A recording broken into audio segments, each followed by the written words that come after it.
السلام عليكم، إزيكم عاملين إيه؟ يا رب دايمًا بخير. إن شاء الله الفيديو بتاعنا النهارده هاوريكم مشترياتي مشتريات العيد الأضحى المبارك، كل سنة وأنتم طيبين، يا رب يجعله عيد مبارك عليكم يا رب، ويمتعكم بالصحة وراحة البال، آمين يا رب العالمين.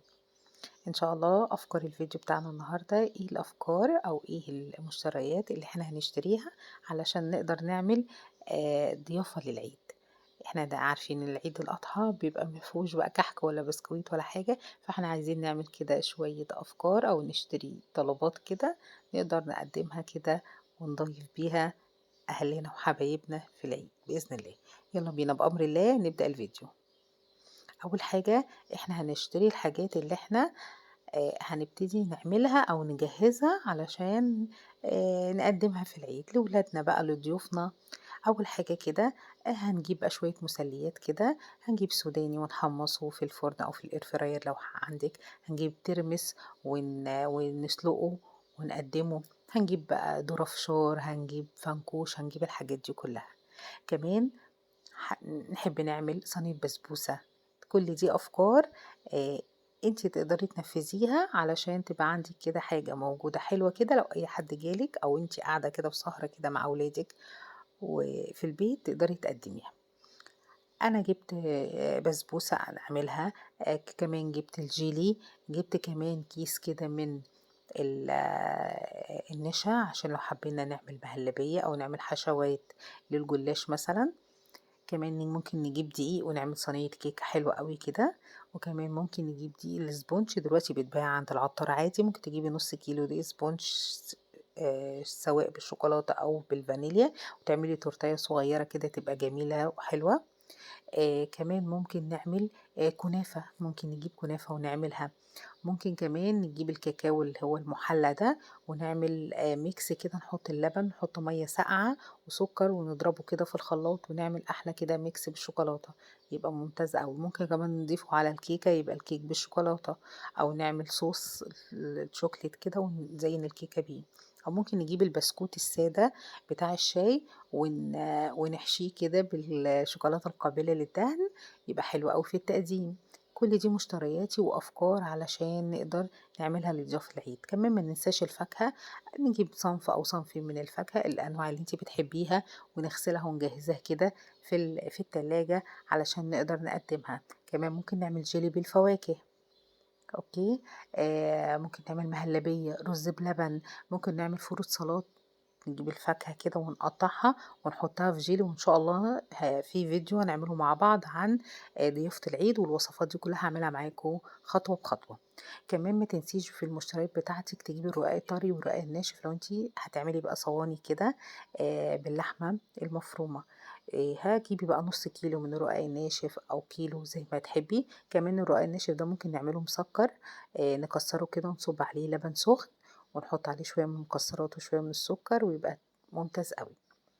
طيب كمان ما تنساش بقى إيه بقى اللحوم اللي إحنا هنجيبها في العيد.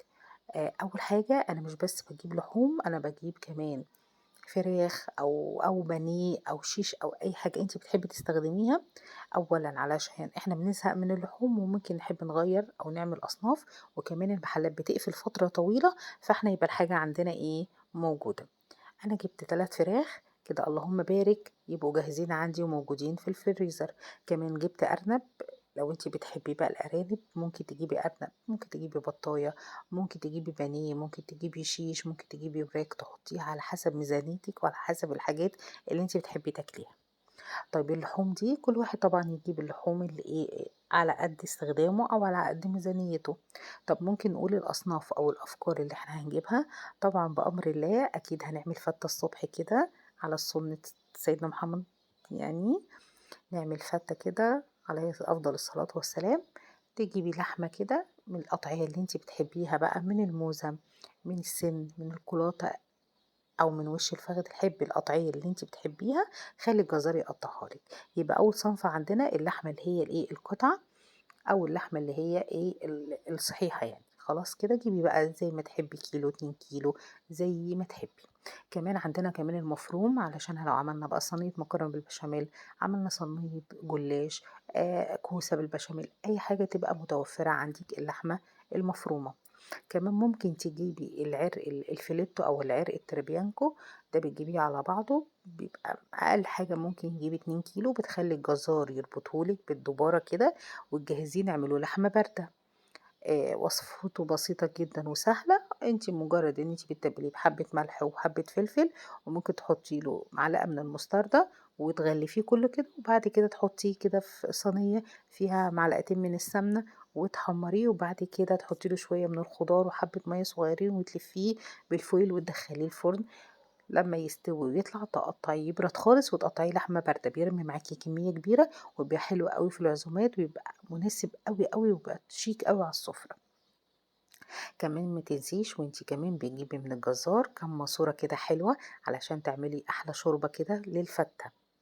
طيب كمان ممكن نجيب بوفتيك، ممكن نجيب لحمة ستيك، تعمليها كده برضو بالصوص او تعمليها بيكاتا، تبقى ممتازة قوي. طيب كمان ممكن نجيب مشاوي بقى، ممكن نعمل اللحمة المفرومة دي كفتة، وكمان نجيب مثلا كيلو من الريش، كيلو من الريش ونبتدي نعمله تتبيلة ان شاء الله هعملها معاكم في فيديو بقى لوحده منفصل يعني، كل التفاصيل دي كلها. ممكن تجيبي كوارع، ممكن طبعا تجيبي العكاوي اللي هو الديل بتاع الذبيحة، تخلي الجزار يقطعها لي كده وتبقى ممتازة. دي قطعية اللحمة بتاعتي بتاعة الفتة، أنا بجيبها من الموزة بخليه يقطعها لي، وبخليه كمان يوزع لي أو يقسم لي اللحمة على أنصاص زي ما تحبي، بيعمل النص على 5 قطع على حسب عدد أفراد الأسرة بتاعتنا، ممكن دي تعمليه أكتر من كده أو أقل من كده زي ما تحبي. خلاص كده كمان جبت كده ادي كيلو من الريش، دي ريش ضاني، هتعمليها بتتبيله حلوه قوي بميه بصل وشويه من البهارات وملح وفلفل، وتسيبيها منقوعه مثلا ليله كامله او اقل حاجه 6 ساعات في التلاجة، وتشويها بقى على الجريل، تشويها على الفحم، تدخليها في صينيه في الفرن، تبقى حلوه قوي وممتازه، وتبقى يعني تغيير طبعا في شكل الاكل او في تغيير في وصفات الاكل بتاعتنا. متفقين؟ العرق زي ما احنا اتفقنا ممكن تنغذيه كده بالسكينة وتحشيه كده في صوص من التوم، هيبقى مناسب قوي. طيب العكاوي جيبي برضو، خلي الجزار لو انتي بتحبي العكاوي او بتفضليها يقطعها لك قطع صغيرة. وبعد كده احنا عملناها وصفات كتيرة على القناة، عملناها مرة بالحمص، عملناها بالبصل، عملناها كمان طاجن، عملناها بالبطاطس، زي ما تحبيها، بتبقى حلوة وطعمها حلو وكمان تغيير في الأكل. تمام كده، كده دي كده قطعيات اللحوم بتاعتي. ممكن كمان بقى انتي تجيبي لو بتحبي الفخدة الضاني، ممكن تجيبي فخدة ضاني وتغلفيه تتبليها بملح وفلفل وشوية من الزبدة، وبرضه تحطيها في الفرن، تبقى جاهزة قوي وتبقى ممتازة قوي في التقديم. نعمل بفتيك على السفرة. في أفكار كتيرة للحوم، زي ما بتحبي هاتي القطعية بتاعتك وجهزيها وحطيها في الفريزر، كل يوم كده نعمل صنف في عيد الأضحى. كل سنة وانتم طيبين، يا رب يعود عليكم بالصحة وراحة البال. هي دي كانت أفكاري ودي كانت المشتريات بتاعتي، يا رب تكونوا استفدتوا منهم. ما تنسيش بقى زي ما قلت لك وانتي بتجيبي من الجزار، خدي منه كام ماسورة كده، بتبقى مليانة نخاع ومغذية وحلوة قوي، ممكن تعمليها شوربة وممكن توزعيها كده في أكياس بدل مرقة الدجاج. هو ده كان الفيديو بتاعنا، يا رب يكون عجبكم، وشكرا لكم ومع السلامة.